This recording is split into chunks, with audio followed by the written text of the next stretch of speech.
El jardín de la finca. El olivar resplandecía bajo las luces doradas que colgaban sobre las mesas. Era una noche perfecta de primavera en las afueras de Valencia. El aire olía a azahar y a las hierbas aromáticas que crecían en el huerto familiar de los Montero.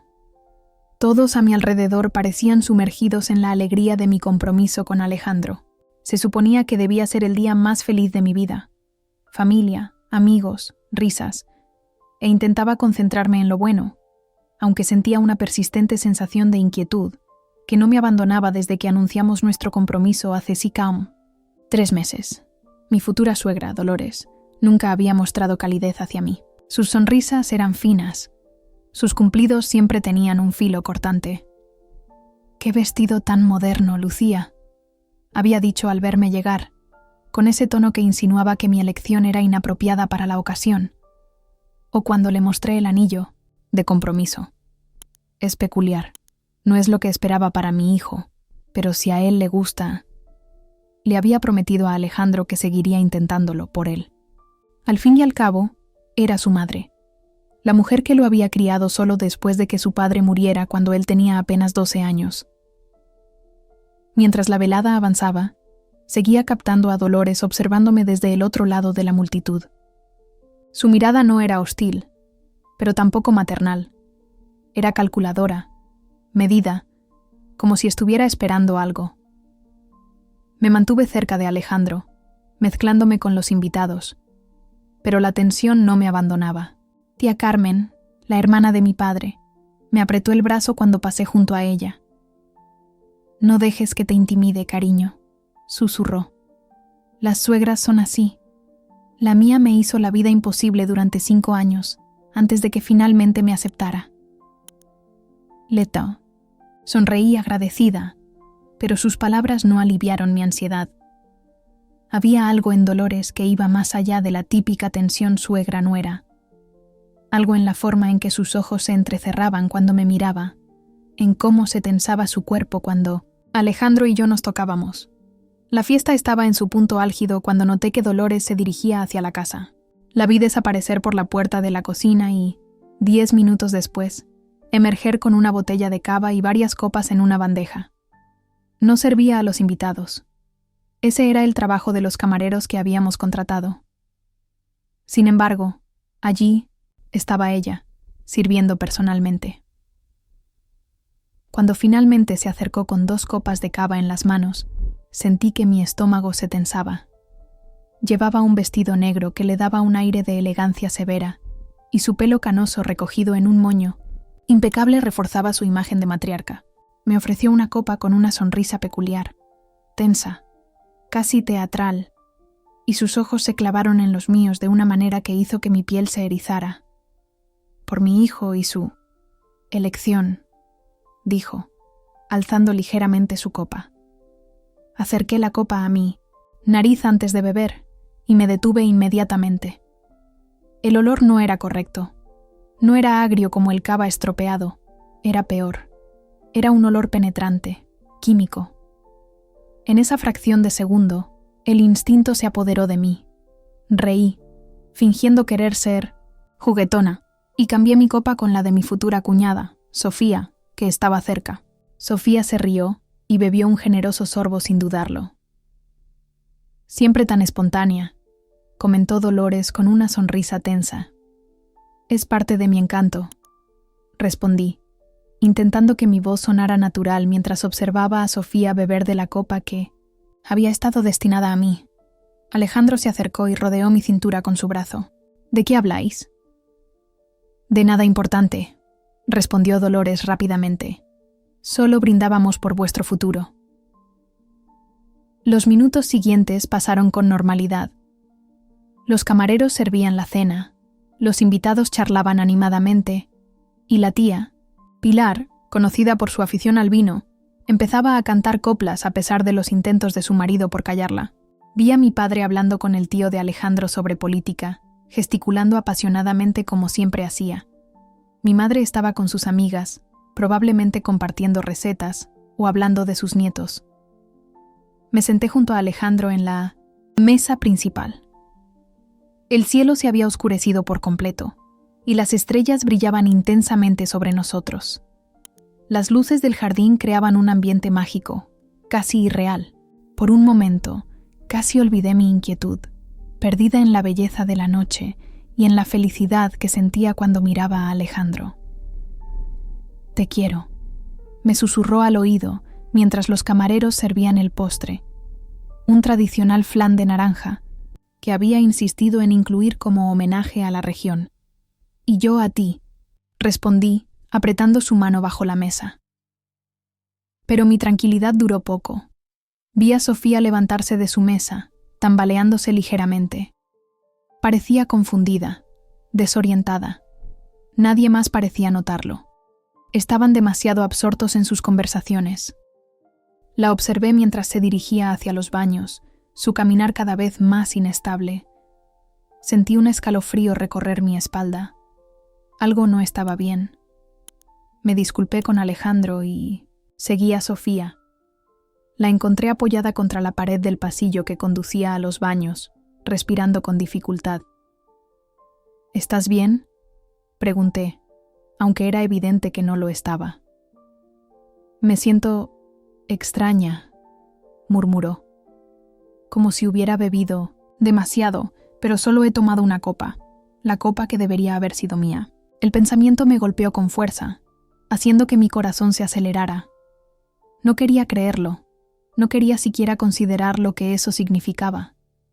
Pero el olor extraño, la insistencia de Dolores en servirme personalmente, todo encajaba de una manera aterradora.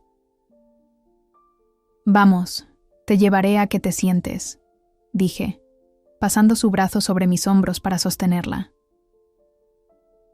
La guié de vuelta al jardín, buscando un lugar tranquilo donde pudiera sentarse. Pero antes de que pudiéramos llegar, Sofía se detuvo abruptamente.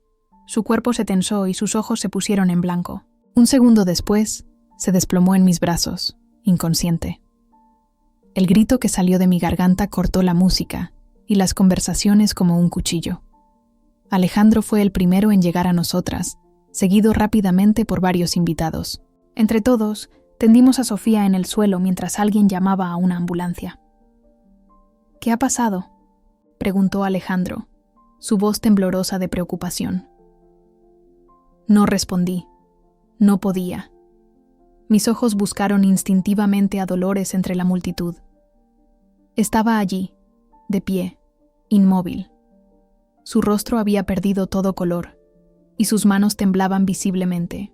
Nuestras miradas se encontraron por un instante, y lo que vi en sus ojos confirmó mis peores temores. No era sorpresa ni preocupación lo que reflejaban, sino horror. Horror porque algo había salido terriblemente mal.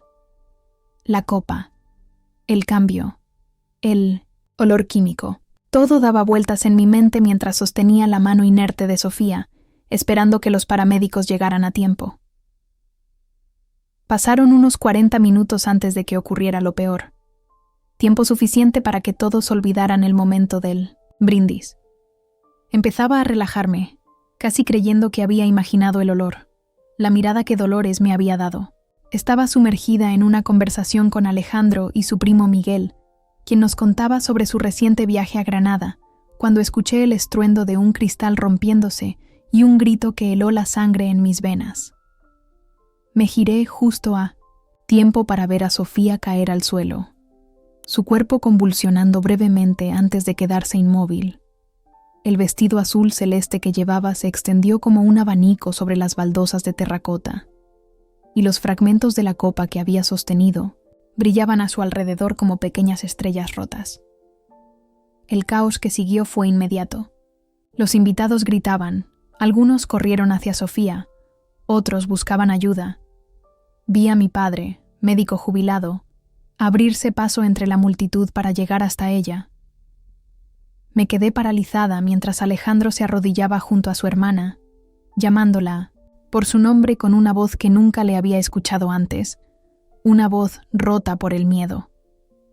«Sofía, Sofía, despierta». Sus manos temblaban mientras buscaba el pulso en su cuello. Fue entonces cuando vi a Dolores. No había corrido hacia su hija. No se había movido en absoluto. Sus manos temblaban violentamente y su rostro estaba blanco, como la cal. Luego dejó escapar un gemido estrangulado y se derrumbó de rodillas, justo donde había estado parada. Su grito atravesó el pánico que nos rodeaba. No era para ella. Nadie la escuchó claramente excepto yo. Su voz no sonó como una confesión, más bien como el crujido de algo rompiéndose dentro de ella. Di un paso atrás, sintiendo cómo la sangre abandonaba mi rostro. ¿Qué acababa de admitir? Los siguientes minutos fueron un borrón de actividad. Mi padre intentaba estabilizar a Sofía mientras esperábamos la ambulancia. Alguien trajo mantas. Otra persona lloraba histéricamente en un rincón. Los abuelos de Alejandro, que habían venido desde Asturias para la fiesta, se abrazaban mutuamente con expresiones de incredulidad. El tío Ramón, siempre práctico, había tomado el control de la situación y estaba organizando a los invitados, pidiéndoles que despejaran el área alrededor de Sofía. Cuando por fin llegó la ambulancia, los paramédicos trabajaron con rapidez. Conectaron a Sofía a un monitor, le pusieron una vía intravenosa y la subieron a una camilla. Todo el tiempo, Alejandro no soltó su mano, murmurando palabras de aliento que ella no podía escuchar. ¿Alguien sabe qué ha podido provocar esto?, preguntó uno de los paramédicos.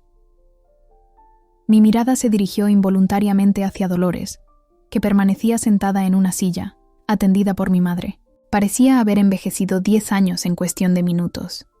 Sus ojos, vacíos y desenfocados, miraban sin ver. Ha estado bebiendo champán, dije, la voz apenas audible. No me atreví a decir más, no allí, no en ese momento. ¿Alergias? ¿Conocidas? ¿Medicamentos?, continuó el paramédico. Ninguna que yo sepa, respondió Alejandro, su voz temblorosa. Está perfectamente sana. O lo estaba hasta esta noche. El pensamiento me atravesó como una daga. Mientras subían a Sofía a la ambulancia, Alejandro se volvió hacia mí. Voy con ella. ¿Puedes traer a mi madre al hospital? Asentí mecánicamente, aunque la idea de estar a solas con Dolores me helaba la sangre. Alejandro me dio un beso rápido en la frente y subió a la ambulancia. Las puertas se cerraron y el vehículo se alejó con un gemido de sirenas que pareció llevarse consigo toda la alegría que había llenado la finca apenas unas horas antes. Me acerqué a Dolores con cautela. Mi madre me miró con preocupación. Está en shock, susurró. Apenas responde. Yo me ocupo, mamá, dije, sorprendida por la firmeza de mi propia voz. Ve con papá. Os veré en el hospital. Cuando mi madre se alejó, me agaché frente a Dolores. Sus ojos finalmente se enfocaron en mí, y lo que vi en ellos me estremeció. Un abismo de culpa tan profundo que parecía no tener fondo. Tenemos que ir al hospital, le dije lentamente, como si hablara con una niña. Alejandro y Sofía nos necesitan. Asintió levemente y se levantó con mi ayuda. Caminamos en silencio hasta mi coche, un pequeño SEAT que había comprado con mis primeros sueldos como profesora de instituto. El contraste entre la limusina que nos esperaba para llevarnos al final de la fiesta y este viaje sombrío no podía ser mayor. Durante el trayecto al Hospital La Fe, el silencio entre nosotras era tan denso que casi podía tocarse. Las calles de Valencia estaban tranquilas a esa hora de la noche, y cada semáforo en rojo parecía durar una eternidad. Finalmente, cuando estábamos a mitad de camino, Dolores habló.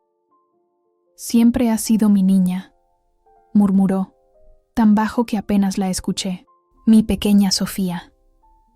No respondí. ¿Qué podía decir? El resentimiento que había sentido hacia esta mujer durante meses ahora se mezclaba con algo más oscuro. Miedo. Miedo de lo que había intentado hacer. Miedo de lo que aún podría hacer. Alejandro, es todo lo que me queda de Antonio, continuó, refiriéndose a su difunto marido. Cuando él murió, Me prometí que protegería a nuestros hijos de cualquier daño, que nunca permitiría que nadie los apartara de mí. Sus palabras flotaron en el aire entre nosotras, cargadas de un significado terrible que ninguna de las dos se atrevía a nombrar. Apreté el volante con tanta fuerza que mis nudillos se pusieron blancos. Llegamos al hospital y encontramos a Alejandro en la sala de espera, pálido y descompuesto. Nos informó que Sofía estaba siendo atendida y que los médicos sospechaban de algún tipo de intoxicación. Aún no había recuperado la conciencia. ¿Intoxicación?, repitió Dolores, su voz apenas un susurro. ¿Qué tipo de intoxicación? No lo saben todavía, respondió Alejandro, pasándose una mano por el pelo con frustración. Están realizando análisis. Me senté junto a él y tomé su mano. Quería consolarlo, protegerlo del dolor que estaba sintiendo. Pero al mismo tiempo, un pensamiento terrible me atormentaba. ¿Cómo reaccionaría cuando supiera la verdad? Cuando supiera que su propia madre había intentado envenenarme a mí, y por un cruel giro del destino, había sido su hermana quien había bebido el veneno. Las horas pasaron lentamente. Mis padres llegaron, junto con el tío de Alejandro y algunos amigos cercanos. La sala de espera se llenó de voces preocupadas y oraciones murmuradas. Dolores se sentó en un rincón, pasando las cuentas de su rosario entre los dedos con tanta fuerza que temí que el hilo se rompiera. Cerca de la medianoche, un médico salió a hablar con nosotros. Sofía estaba estable, pero aún inconsciente. Los análisis preliminares indicaban la presencia de un sedante potente en su sistema, mezclado con alcohol. ¿Un sedante?, preguntó Alejandro confundido. Pero ella no toma medicamentos. No parece ser un medicamento recetado, explicó el médico con gravedad. La policía ha sido notificada. En casos como este, es protocolo estándar. La palabra policía cayó como una bomba en la sala. Vi cómo Dolores se encogía aún más en su asiento, su rostro una máscara de terror mal disimulado. ¿Puedo verla?, preguntó Alejandro. El médico asintió y lo guió hacia la habitación donde Sofía estaba, siendo monitoreada. Me quedé atrás, dividida entre seguir a Alejandro y vigilar a su madre. Finalmente, decidí quedarme en la sala de espera. Necesitaba pensar, procesar todo lo que había ocurrido. Me acerqué a la ventana y miré hacia el exterior. Las luces de Valencia brillaban en la distancia, ajenas al drama que se desarrollaba dentro de estas paredes. ¿Cómo había llegado a esto? ¿Cómo una noche que debería haber sido de celebración se había convertido en esta pesadilla? Sentí una presencia a mi lado y me giré para encontrar a Dolores. Sus ojos, enrojecidos por el llanto, me miraban con una mezcla de súplica y resignación. «¿Sabes lo que pasó, verdad?», susurró. «Lo viste todo». No respondí inmediatamente. En ese momento, con el futuro de nuestra familia pendiendo de un hilo, cada palabra tenía el peso de una sentencia. «Vi cómo me ofrecías esa copa», dije finalmente, mi voz apenas audible. «Y vi tu cara cuando Sofía se desmayó. Te escuché decir que no era para ella». Dolores cerró los ojos, como si mis palabras fueran golpes físicos. Una lágrima solitaria rodó por su mejilla arrugada. «No quería hacerle daño», murmuró. «Nunca a mi Sofía, nunca a mi niña». «¿Pero a mí sí?», pregunté, sorprendida por la calma en mi voz. Antes de que pudiera responder, la puerta de la sala se abrió y 2 oficiales de policía entraron. Buscaban a los familiares de Sofía Montero. Había llegado el momento de las preguntas, y no estaba segura de estar preparada para las respuestas. Sofía fue trasladada a la UCI, inconsciente pero aún respirando. Los médicos confirmaron que se trataba de un caso de envenenamiento y estaban realizando más pruebas para identificar la sustancia exacta. No hablé. No podía. Todo estaba desenvolviéndose demasiado rápido y me negaba a creer lo que había escuchado. Pero el recuerdo de aquel olor contaminado no me abandonaba. Seguía reproduciendo el momento en mi mente, la expresión de Dolores, su extraño comportamiento, el intercambio de las copas. Me senté en la sala de espera, observando el ir y venir de las enfermeras. El Hospital La Fe era uno de los más grandes de Valencia, un laberinto de pasillos blancos y luces fluorescentes que parecían intensificar la pesadilla que estábamos viviendo. Cada vez que las puertas batientes se abrían, contenía la respiración, esperando noticias sobre Sofía. Dolores se negaba a abandonar la sala de espera.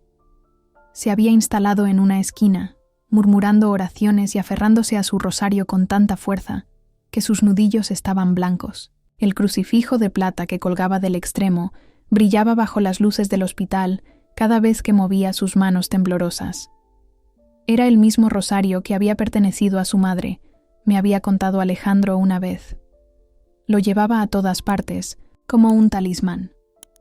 Nuestra Señora de los Desamparados, protege a mi hija, la escuché murmurar. La patrona de Valencia, invocada por una mujer que posiblemente había intentado envenenar a su futura nuera. La ironía era demasiado amarga para contemplarla. Alejandro no notó lo pálida que me había puesto. Estaba concentrado en Sofía, en los médicos, en tratar de entender qué había sucedido. No le conté lo que había pasado. No todavía. Necesitaba estar segura. Necesitaba más que un presentimiento. Pero en mi mente, sabía lo que había evitado. Mi madre se acercó y se sentó a mi lado, ofreciéndome un café de máquina que olía a plástico caliente. «Estás temblando, hija», dijo en voz baja. «¿Quieres que te traiga una manta?» Negué con la cabeza. No era frío lo que sentía, sino un terror helado que se había instalado en mis huesos. «Mamá», susurré. «Hay algo que no te he contado». Me miró con esos ojos que siempre parecían ver a través de mí, esos ojos que no podían ser engañados por mentiras piadosas ni verdades a medias. «Lo sé», respondió simplemente. «Lo he visto en tu cara desde que llegamos. Cuando estés lista para hablar, estaré aquí». Asentí, agradecida por su discreción. Mi madre, Carmen Vidal, profesora de literatura jubilada, siempre había respetado los silencios tanto como las palabras. Era una de las cosas que más admiraba de ella. La policía llegó horas después. «Rutina», dijeron. Interrogaron brevemente a todos, incluida a mí. Mentí. Dije que no había bebido champán. Dije que no había visto nada inusual. Quería proteger a Alejandro de lo que temía que lo destrozaría, pero el silencio comenzó a pesar sobre mí, como si me estuviera asfixiando bajo el peso de la verdad. Los oficiales, un hombre mayor con bigote canoso y una mujer joven de mirada penetrante, tomaron declaraciones en una pequeña sala cerca de la cafetería. Cuando fue mi turno, la oficial, que se presentó como inspectora Robles, me observó con atención mientras yo relataba una versión editada de los eventos.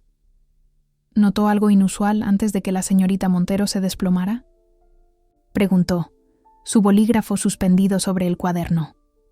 «No», respondí, evitando su mirada. Todo parecía normal. ¿Estaba usted con ella cuando comenzó a sentirse mal? La encontré en el pasillo, camino al baño. Parecía mareada, como si hubiera bebido demasiado. Pero según otros testigos, solo había consumido una copa de champán. Sentí que mi garganta se cerraba. Quizás tenía el estómago vacío, o tal vez alguna intolerancia al alcohol que desconocíamos. La inspectora me miró durante un largo momento, como si esperara que dijera algo más. Finalmente, anotó algo en su cuaderno y me dejó marchar. Al salir, me crucé con Dolores, que entraba para su entrevista. Nuestras miradas se encontraron brevemente. La suya era una súplica silenciosa. La mía, no estoy segura de lo que revelaba. Regresé a la sala de espera para encontrar a Alejandro hablando con el médico. Su rostro se había iluminado, ligeramente. «Sofía está respondiendo al tratamiento», me dijo cuando me acerqué. Sus constantes están mejorando. Sentí un alivio tan intenso que casi me mareé. Me apoyé en él y sus brazos me rodearon automáticamente, ofreciéndome un consuelo que no merecía. ¿No debería haberle contado ya lo que sabía? ¿No debería estar la policía interrogando a Dolores por intento de homicidio en lugar de tomar declaraciones rutinarias? Alejandro, comencé, pero las palabras se atascaron en mi garganta. ¿Cómo le dices al hombre que amas que su madre intentó envenenarte? ¿Cómo destruyes la imagen que tiene de la mujer que lo crió? ¿Qué pasa, Lucía?, preguntó, apartándose ligeramente para mirarme a los ojos. Nada, mentí, odiándome por ello. Solo estoy agotada. Deberías ir a casa a descansar, sugirió, acariciando mi mejilla. Yo me quedaré con Sofía. Negué con la cabeza. No podía irme, no podía dejarlo solo en este momento. Además, tenía miedo de lo que Dolores pudiera decir o hacer si yo no estaba presente. Las horas pasaron con una lentitud insoportable. Los familiares y amigos fueron marchándose gradualmente, prometiendo volver por la mañana. Al final, solo quedamos Alejandro, Dolores y yo. Nos instalamos en la sala de espera para pasar la noche, rodeados del sonido monótono de las máquinas expendedoras y los pasos ocasionales de las enfermeras. Debí quedarme dormida en algún momento, porque me desperté sobresaltada al sentir una mano en mi hombro. Era la enfermera jefe, una mujer de mediana edad con rostro amable. «La paciente ha despertado», anunció. «Está pidiendo ver a su hermano». Alejandro se levantó de un salto y siguió a la enfermera. Me quedé sola con Dolores, quien parecía haberse empequeñecido durante la noche, como si el peso de su secreto la estuviera aplastando físicamente. «¿Qué le vas a decir?», preguntó en un susurro ronco. «¿A quién?», respondí, aunque sabía perfectamente a qué se refería. «A Alejandro, a la policía». Me giré para mirarla directamente. A la luz del amanecer que comenzaba a filtrarse por las ventanas, su rostro parecía el de una mujer mucho mayor, surcado por líneas de preocupación y remordimiento. «No lo sé», admití. «Aún no lo sé». «Fue un error», dijo, su voz apenas audible. «Un terrible error». «¿El error fue envenenar la copa o que la bebiera la persona equivocada?», pregunté, sorprendida por la frialdad de mi tono. Dolores cerró los ojos, como si mis palabras le hubieran causado un dolor físico. Nunca quise que nadie resultara herido. Solo quería... «¿Qué querías, Dolores?», presioné. «Quería que te fueras», confesó, las lágrimas rodando por sus mejillas. «Que dejaras a Alejandro en paz. Él es todo lo que me queda. Desde que Antonio murió, él y Sofía son mi vida entera». Sentí una mezcla de compasión y repulsión tan intensa que me dejó sin aliento. Esta mujer, en su amor distorsionado por sus hijos, había estado dispuesta a hacerme daño, y ahora su hija estaba pagando el precio. «Lo que hiciste es imperdonable», dije finalmente, «pero no me corresponde a mí decidir qué sucederá ahora. Eso depende de Sofía». Dolores asintió levemente, aceptando mi juicio como una penitente. «Recibe su penitencia». El silencio volvió a instalarse entre nosotras, pero ya no era un silencio cómplice. Era el silencio que precede a una tormenta, denso con la electricidad de lo inevitable. Alejandro regresó media hora después, su rostro transformado por el alivio. «Está despierta y lúcida», anunció. «Los médicos dicen que se recuperará completamente. No recuerda mucho de lo que pasó, solo que comenzó a sentirse mal de repente». Dolores se levantó tambaleante. «¿Puedo verla?». Alejandro dudó un momento. «Está cansada, mamá. Quizás más tarde». Algo en su tono me alertó. Había una distancia en su voz que no había estado allí antes. Me pregunté si Sofía, en su confusión, había dicho algo que lo hubiera hecho sospechar. Los días siguientes transcurrieron en una especie de limbo. Sofía se recuperaba lentamente, y los resultados de los análisis confirmaron la presencia de un sedante potente mezclado con el alcohol. La policía intensificó su investigación, interrogando nuevamente a todos los presentes en la fiesta. No podía seguir callando. El peso del secreto era demasiado grande. Una tarde, mientras Alejandro y yo tomábamos un café en la cafetería del hospital, reuní el valor para hablar. «Hay algo que necesito contarte», comencé, mi voz temblorosa, sobre lo que le pasó a Sofía. Sus ojos, esos ojos color miel, que tanto amaba, me miraron con una mezcla de curiosidad y aprehensión. «¿Qué quieres decir?» La copa que bebió Sofía. Tragué saliva, buscando las palabras adecuadas. No estaba destinada a ella. Alejandro frunció el ceño, confundido. «No entiendo». «Estaba destinada a mí», confesé finalmente. «Tu madre me la dio a mí, pero yo la cambié con Sofía sin pensarlo. Sentí que algo no estaba bien. El olor era extraño. Fue un acto reflejo, una tontería. Nunca imaginé». Me detuve, incapaz de continuar ante la expresión de incredulidad y horror que se extendía por su rostro. Se quedó inmóvil, como congelado en el tiempo, mientras el significado de mis palabras se hundía en su conciencia. «¿Estás diciendo que mi madre intentó envenenarte?», preguntó finalmente, su voz un susurro ronco. «¿Y que por accidente envenenó a su propia hija?». Asentí, las lágrimas nublando mi visión. «Lo siento tanto, Alejandro. Debería habértelo dicho antes, pero no sabía cómo». Se levantó, bruscamente, derribando su silla. Su rostro había pasado de la incredulidad al dolor, y del dolor a una ira que nunca había visto en él. «¿Dónde está?», preguntó, y no necesité que especificara a quién se refería. «Probablemente en la habitación de Sofía», respondí, levantándome también. «Alejandro, por favor, piensa bien lo que vas a hacer». Pero ya se había marchado, atravesando la cafetería a grandes zancadas. Lo seguí, mi corazón latiendo con fuerza contra mis costillas. El momento que tanto había temido había llegado, y no tenía idea de cómo sobreviviríamos a sus consecuencias. 2 días después, el informe toxicológico confirmó que Sofía había ingerido una dosis alta de un sedante mezclado con alcohol. Podría haber sido fatal.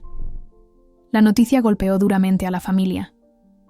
Alejandro se derrumbó frente a mí, diciendo que no podía entender quién querría hacerle daño a su hermana. Dolores se mantuvo extrañamente callada, evitando las conversaciones, por completo, y retirándose a sí misma. Alejandro no había confrontado directamente a su madre después de nuestra conversación en la cafetería. Algo lo detenía, quizás la incredulidad, quizás el miedo a confirmar lo que yo le había dicho. Se movía por los pasillos del hospital como un fantasma, dividido entre la habitación de su hermana y la sala de espera donde su madre permanecía, sentada hora tras hora, fingiendo rezar pero realmente escondiéndose de la verdad que amenazaba con destruirnos a todos. ¿Cómo pudo hacer algo así?, me preguntó una noche, mientras estábamos solos en la terraza del hospital.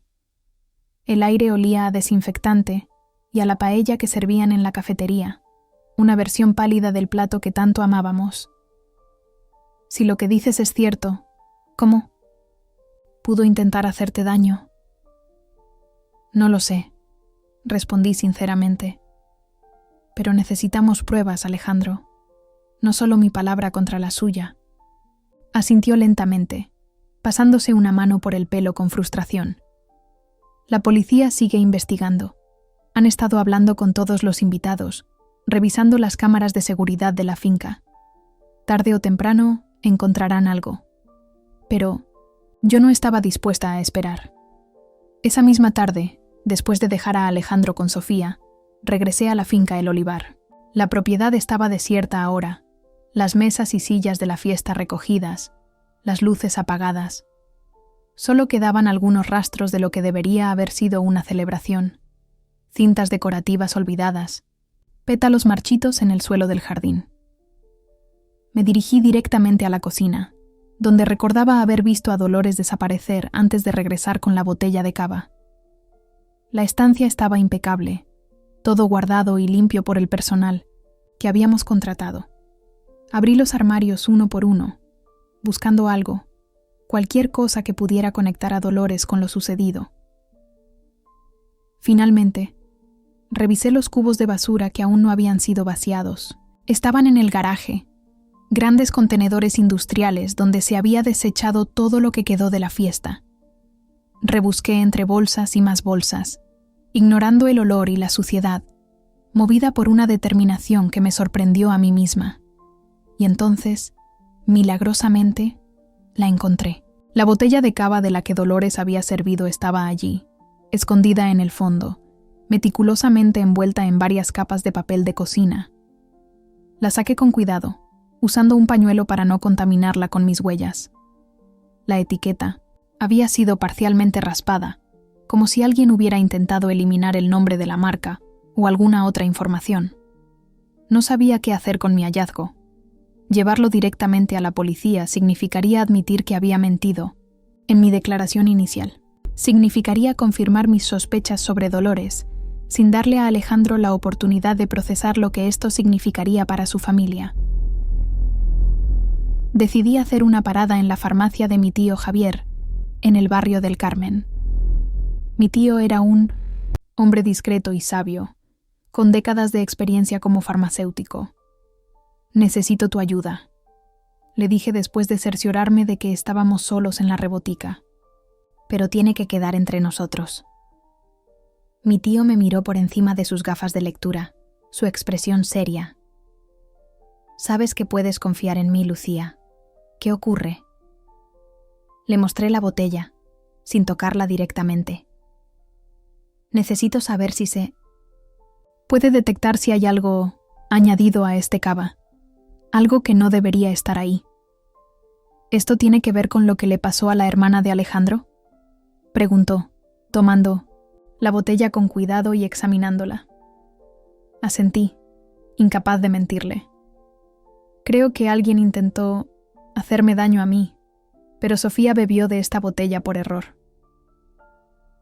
Mi tío no pidió más explicaciones. Me conocía desde siempre y sabía que no acudiría a él con algo así sin una buena razón. Se llevó la botella a la parte trasera de la farmacia, donde tenía un pequeño laboratorio. Esperé nerviosamente, observando a los clientes que entraban y salían, temerosa de que alguien de la familia de Alejandro pudiera verme allí. Media hora después, mi tío regresó, su rostro sombrío. «No puedo hacer un análisis completo. Aquí», dijo en voz baja, «pero he detectado rastros de algo que no debería estar en una botella de cava. Parece ser un tipo de benzodiazepina, probablemente diazepam o algo similar. En dosis altas y mezclado con alcohol, podría ser fatal», completé la frase por él. Asintió gravemente. «¿Qué piensas hacer con esto, Lucía?». «Necesito entregarla a la policía», respondí, recogiendo la botella con cuidado. «Pero antes tengo que hablar con Alejandro». Mi tío me abrazó antes de despedirnos. «Ten cuidado, sobrina. Sea quien sea que hizo esto, no es alguien que se detenga ante nada». Sabía que tenía razón, y eso era lo que más me aterraba. Esa noche, después de cenar en silencio con mis padres, tomé una decisión. Envolví cuidadosamente la botella y la coloqué en una bolsa. Luego, utilizando un servicio de mensajería anónimo que encontré por internet, la envié a la Comisaría Central de Valencia con una nota que simplemente decía: «Relacionado con el caso de envenenamiento de Sofía Montero. Analicen esta botella». Pasaron 3 días de angustiosa espera. 3 días en los que Sofía continuó mejorando, pero en los que la tensión entre Alejandro y su madre creció hasta hacerse casi insoportable. Él apenas le dirigía la palabra, y cuando lo hacía, su voz tenía un filo que nunca antes había mostrado con ella.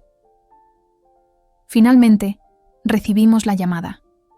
El inspector jefe Martínez quería vernos a todos en el hospital: a Alejandro, a Dolores, a Sofía, que ya estaba lo suficientemente recuperada para participar en una breve entrevista, y a mí.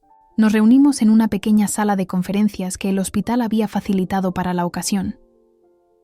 El inspector, un hombre de unos 50 años con un bigote espeso y ojos cansados, nos observó a todos detenidamente antes de hablar.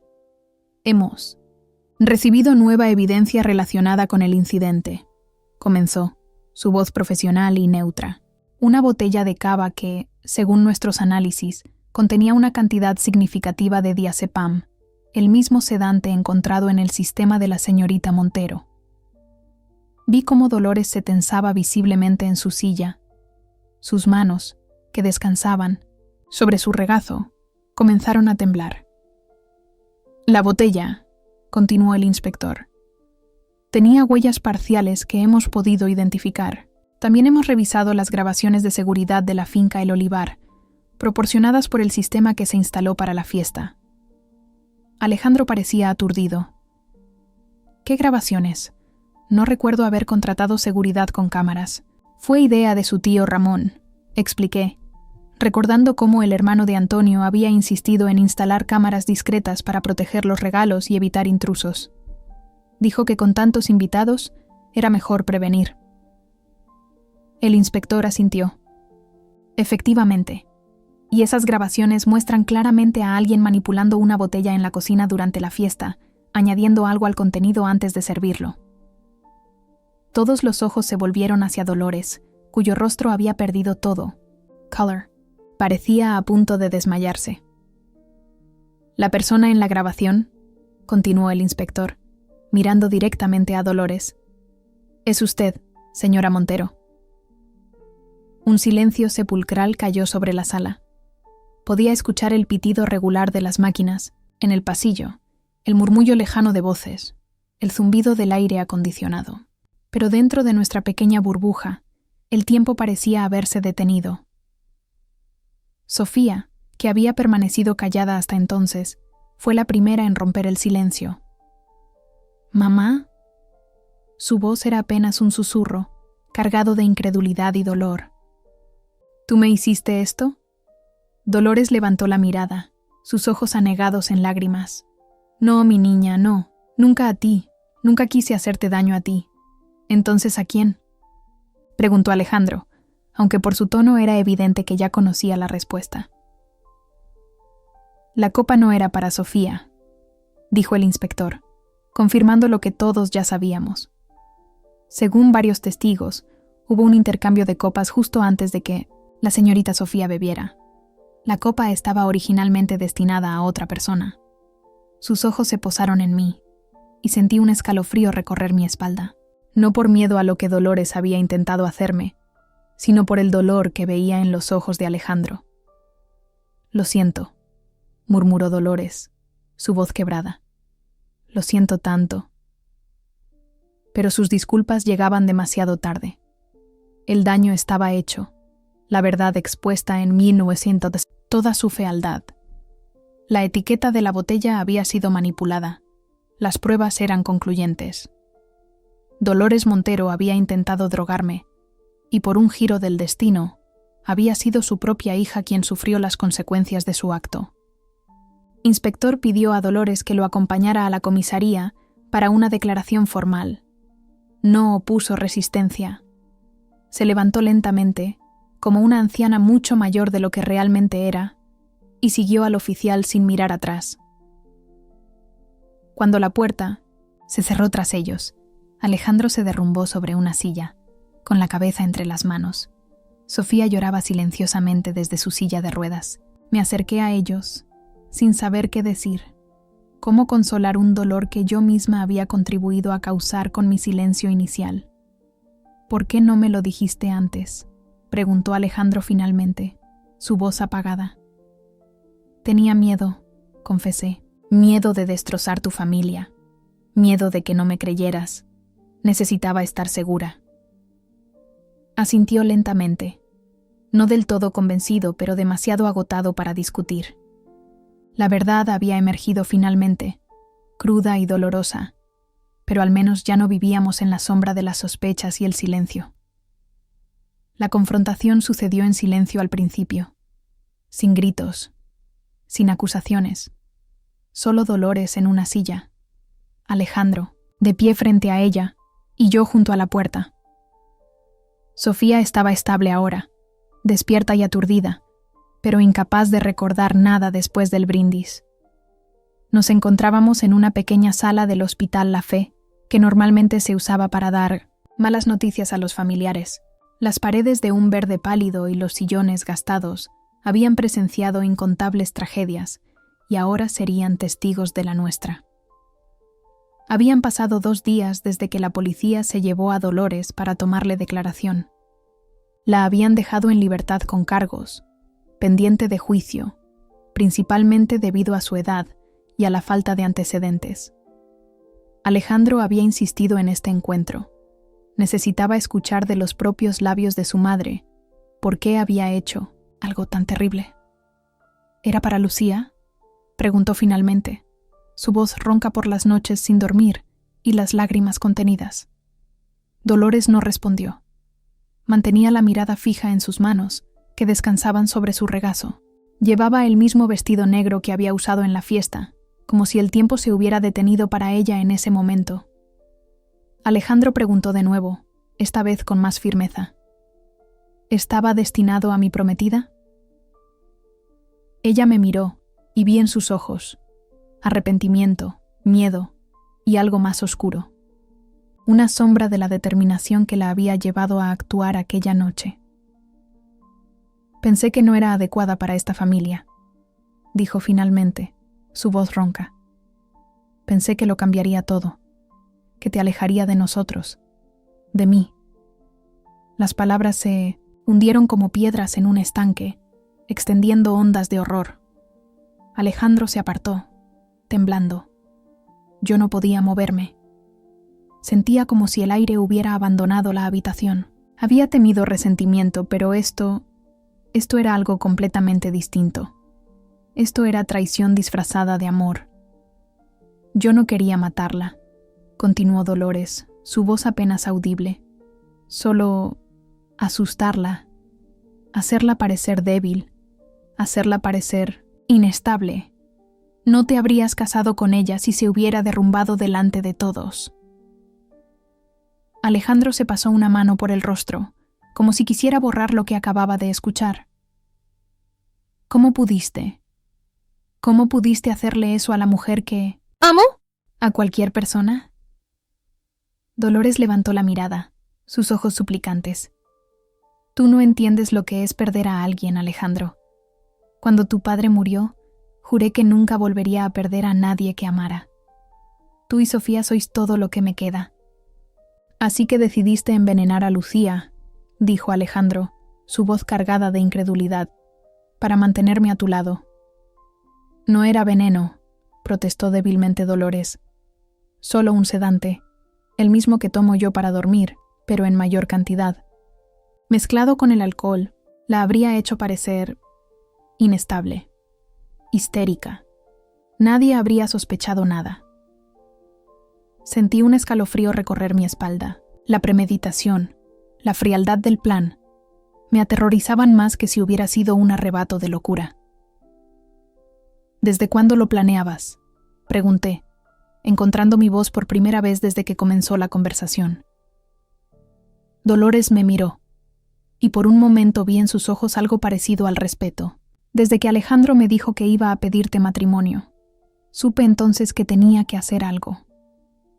3 meses, murmuré, recordando la noche en que Alejandro me había propuesto matrimonio en el paseo de la Alameda, bajo los naranjos en flor.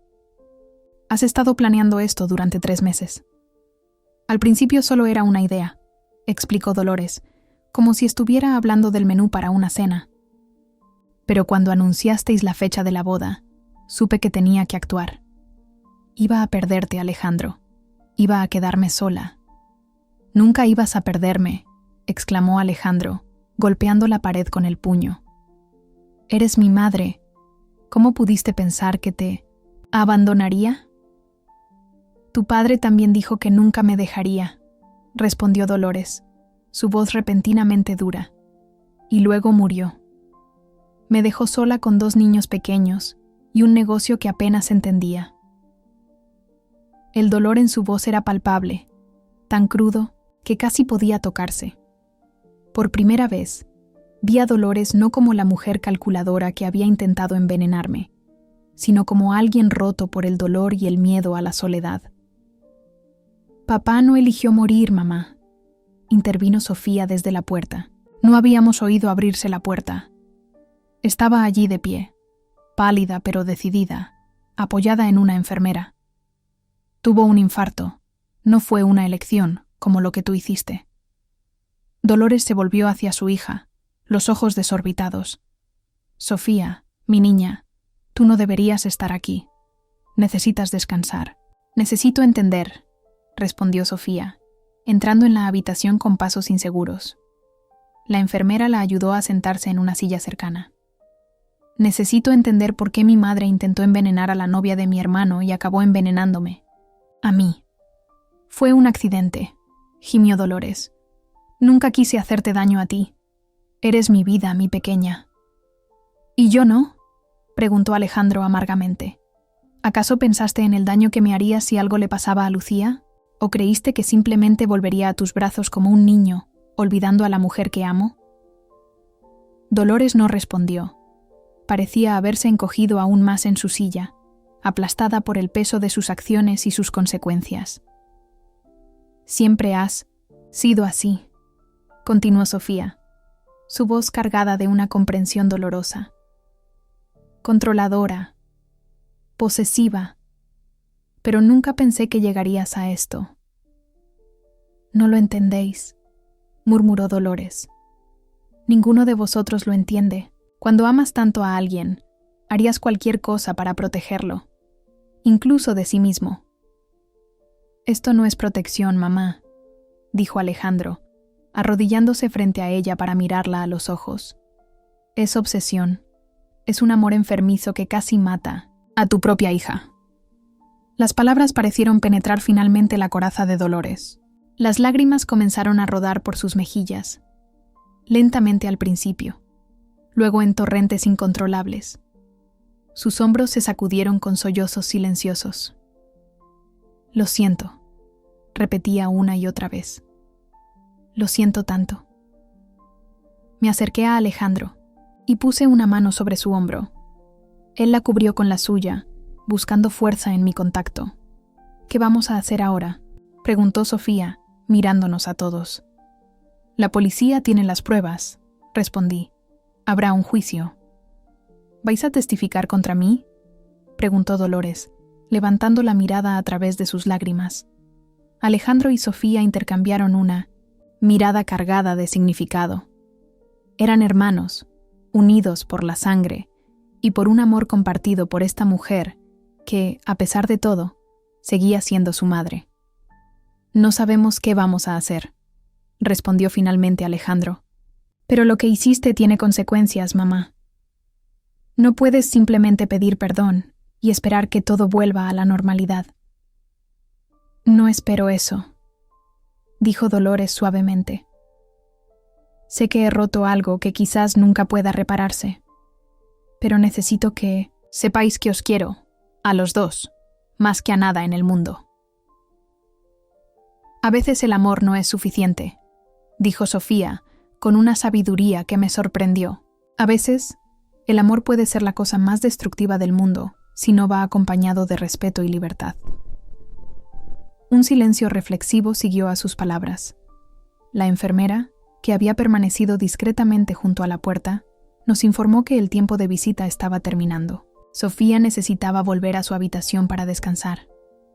Alejandro ayudó a su hermana a levantarse, apoyándola con un brazo alrededor de su cintura. Antes de salir, Sofía se detuvo frente a su madre. «Te quiero, mamá», dijo con voz clara, «pero lo que hiciste estuvo mal, y necesitas ayuda». Dolores asintió, incapaz de hablar a través de sus lágrimas. Cuando Alejandro y Sofía salieron de la habitación, me quedé a solas con ella. No sabía qué decir, qué hacer. Esta mujer había intentado hacerme daño. Había estado dispuesta a destruir mi reputación y mi relación con Alejandro, y sin embargo, viéndola ahora, quebrada y vulnerable, solo podía sentir una mezcla confusa de compasión y miedo. «No espero que me perdones», dijo finalmente, rompiendo el silencio. «Sé que lo que hice es imperdonable. No me corresponde a mí perdonarte», respondí. «Eso depende de tus hijos». «¿Y qué hay de ti y Alejandro?», preguntó, mirándome directamente por primera vez. «¿Seguiréis adelante con la boda?». La pregunta me tomó por sorpresa. En medio de todo el caos, apenas había pensado en el futuro de nuestra relación. ¿Cómo seguir adelante después de algo así? ¿Cómo construir una vida juntos con esta sombra sobre nosotros? No lo sé, respondí honestamente. Eso es algo que Alejandro y yo tendremos que decidir juntos. Dolores asintió lentamente. Él te quiere, más de lo que nunca ha querido a nadie. Lo veo en sus ojos cuando te mira. Es la misma forma en que Antonio me miraba a mí. Sus palabras me conmovieron, más de lo que esperaba. A pesar de todo, había visto el amor entre Alejandro y yo. Lo había reconocido. «Si realmente le quieres», continuó, «no dejes que lo que yo hice os separe. No le hagas pagar por mis errores». Asentí, sin comprometerme. A nada. La verdad era que no sabía qué pasaría con nosotros. El amor seguía ahí, intacto, pero las circunstancias habían cambiado dramáticamente. Necesitaríamos tiempo, espacio para sanar, para reconstruir la confianza que se había roto, no entre nosotros, sino alrededor nuestro. «Debo irme», dije finalmente. «Alejandro me estará esperando». Mientras me dirigía hacia la puerta, Dolores me llamó una última vez.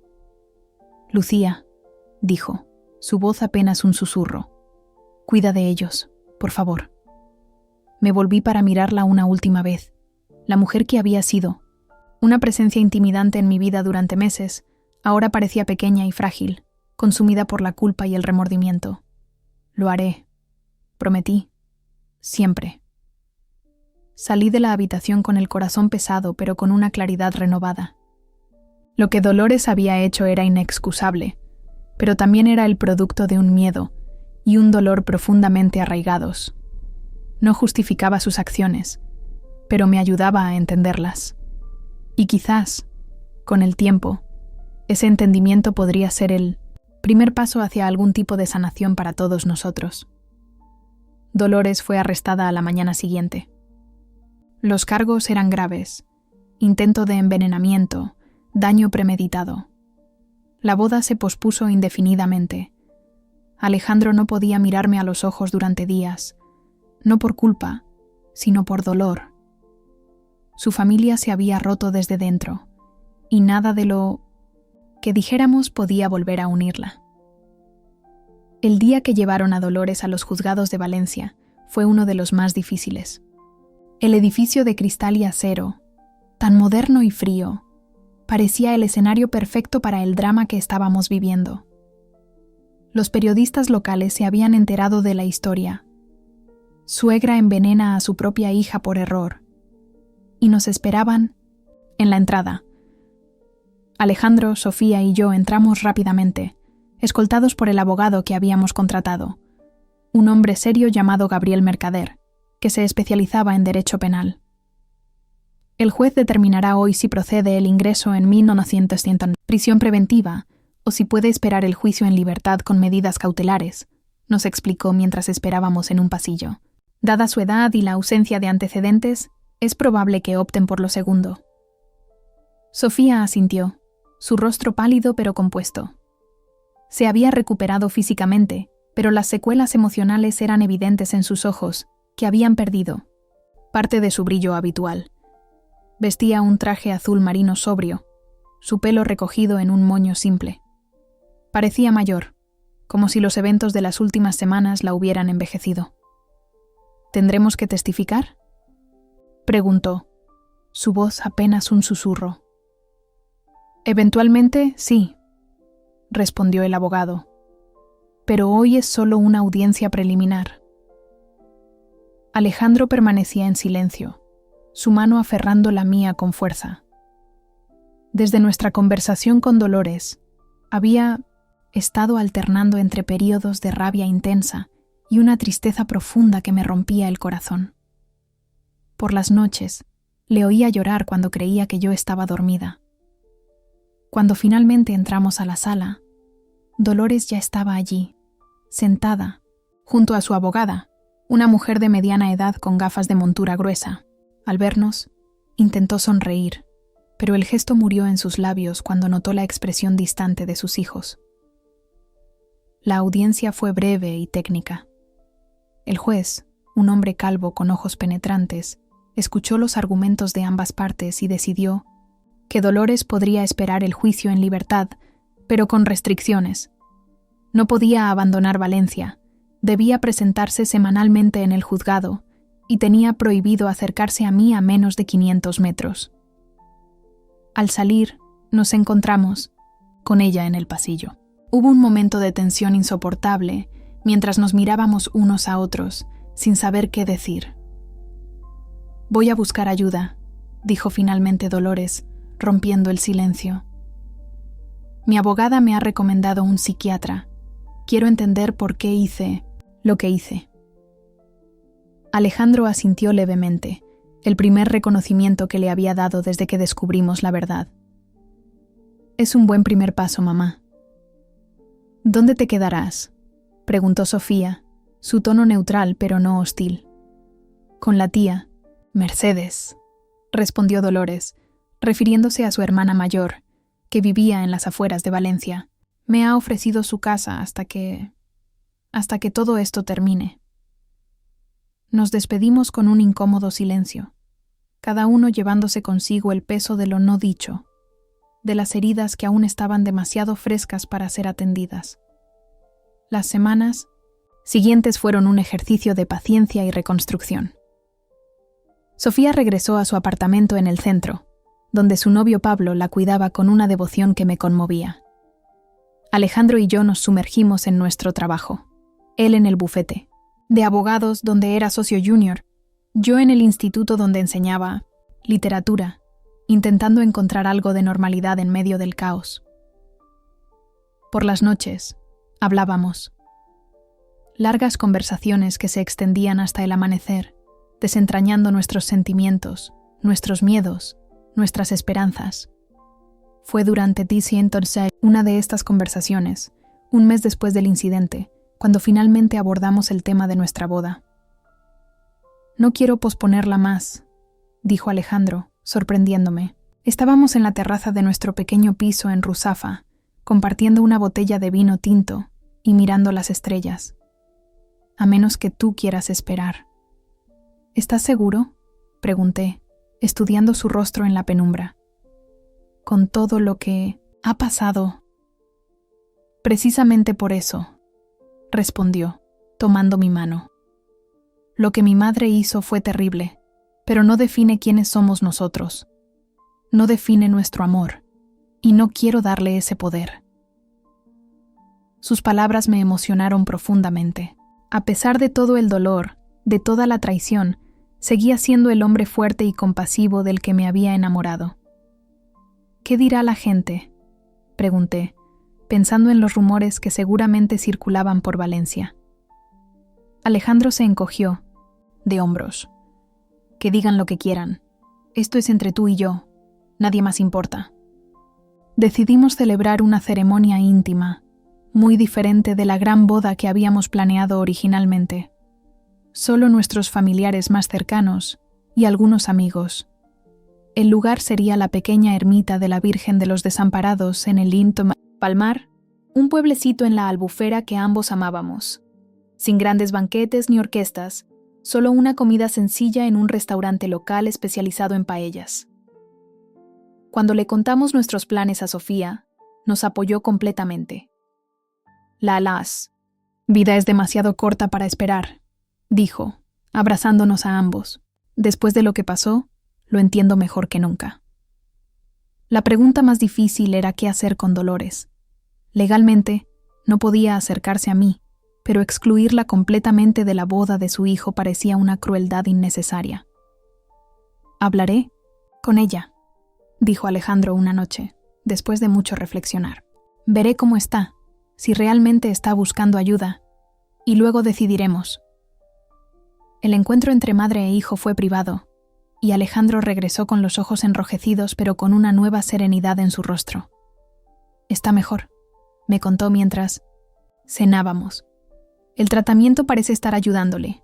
Me ha pedido perdón otra vez, pero también me ha dicho que entiende si no queremos que esté en la boda».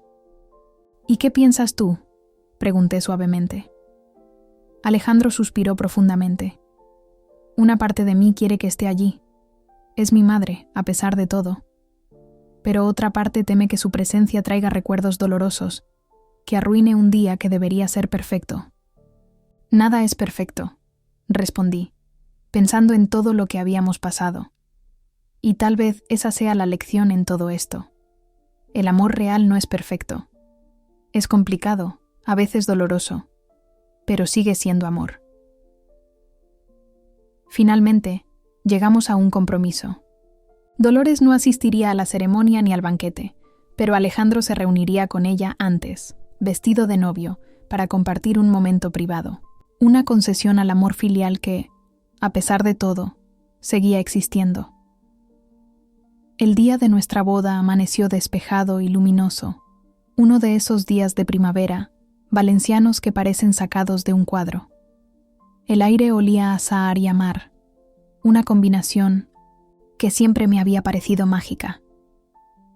Mi vestido era sencillo, de seda blanca sin adornos, y llevaba en el pelo las flores de naranjo que mi abuela había usado en su propia boda 70 años atrás. Mi padre me acompañó hasta el altar, donde Alejandro me esperaba con una sonrisa que iluminaba toda la pequeña ermita. Sofía, mi testigo, me guiñó un ojo desde primera fila, donde estaba sentada junto a Pablo. Mis padres, los tíos de Alejandro, nuestros amigos más queridos, todos estaban allí, arropándonos con su cariño. La ceremonia fue breve pero emotiva. Cuando el sacerdote nos declaró marido y mujer, sentí que algo se cerraba y algo nuevo comenzaba. Un capítulo oscuro terminaba, y ante nosotros se abría un futuro que, si bien no estaría exento de dificultades, afrontaríamos juntos. Durante el pequeño banquete en el racó del Olla, brindamos con agua mineral y zumo de naranja. Nadie mencionó el cava, y nadie lo echó de menos. Algunos fantasmas es mejor dejarlos descansar. Sofía se recuperó completamente, y 6 meses después nos dio la noticia de que esperaba un bebé. La alegría que esto trajo a nuestra familia fue como un bálsamo para las heridas que aún estaban sanando. En cuanto a Dolores, el juicio se celebró 1 año después del incidente. Fue condenada a 2 años de prisión, que fueron suspendidos debido a su edad y a su disposición a someterse a tratamiento psiquiátrico. Alejandro la visitaba regularmente, siempre solo al principio. Con el tiempo, comencé a acompañarlo ocasionalmente. Nuestros encuentros eran incómodos, cargados de un pasado que no podíamos borrar, pero también de un deseo genuino de sanar. El día que le presentamos a su nieto, Adrián, vi en sus ojos algo que nunca había visto antes. Paz. Sostuvo al bebé con manos temblorosas, murmurando palabras de amor y promesas de ser mejor, de enmendar sus errores. «Es precioso», dijo, con lágrimas en los ojos. «Se parece a Alejandro cuando era pequeño». Sofía, que había sido la más reticente a perdonar, fue quien dio el paso definitivo hacia la reconciliación. «Quiero que Adrián conozca a su abuela», declaró. «Un día. La verdadera Dolores, no la persona que actuó por miedo y desesperación». Y así, lentamente, dolorosamente, nuestra familia comenzó a reconstruirse. No como antes. Algunos vasos, una vez rotos, nunca vuelven a ser los mismos, pero quizás más fuerte en las grietas, más consciente de la fragilidad del amor y de la importancia de protegerlo, no con posesión y miedo, sino con libertad y respeto. La imagen de Dolores ofreciéndome aquella copa de champán envenenada me perseguiría durante mucho tiempo. Pero también aprendí algo valioso de esa experiencia, que el perdón no es olvidar, sino elegir amar a pesar del dolor, que las familias, como las personas, pueden cometer errores terribles y aún así encontrar el camino de regreso a la luz. Un día, años después, mientras veía a Dolores jugar con Adrián en el jardín de nuestra casa, Alejandro se acercó y rodeó mi cintura con sus brazos. ¿Alguna vez imaginaste que terminaríamos así?, preguntó, apoyando su barbilla en mi hombro. Nunca, respondí honestamente, pero tampoco imaginé lo fuerte que podía ser el amor, lo resistente que es, incluso frente a las peores traiciones. Me besó suavemente, y en ese beso sentí todo lo que habíamos superado juntos, todo lo que aún nos esperaba. La vida no había resultado como la habíamos planeado aquella noche de nuestra fiesta de compromiso, pero quizás era mejor así, más real, más nuestra. Y mientras el sol valenciano se ponía sobre nosotros, tiñendo el cielo de naranjas y rosas, sentí una gratitud profunda por el camino recorrido, por las cicatrices que nos habían hecho más fuertes, por el perdón que nos había hecho más sabios y por el amor que, a pesar de todo, había sobrevivido.